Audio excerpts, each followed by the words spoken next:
si na ai go chu aki dang gin alo pi e pa kai phat na za lim ke man kal som lo din ka ki gel the po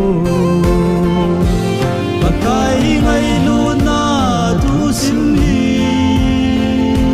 sei choi leng e va noi ja hin wan noi tu sim ho sang kan heng zo tai Krista tu sim hi pa kai ngai lu nan e sol chun kanok ka da ka sei te po hasat na noi a zong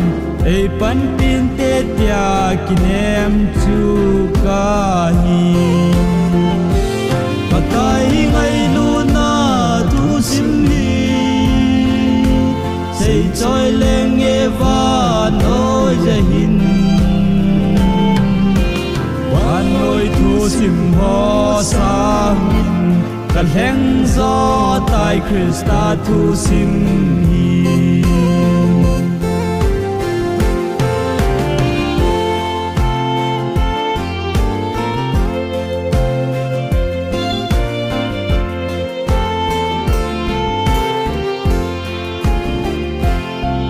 kai nghe thuần pi na ho hi mi dang ho to ka ki het na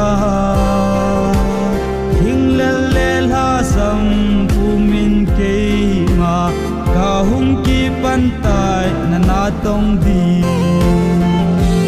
pa kai ngai lu na tu sim hi sei choi leng e va noi ja hin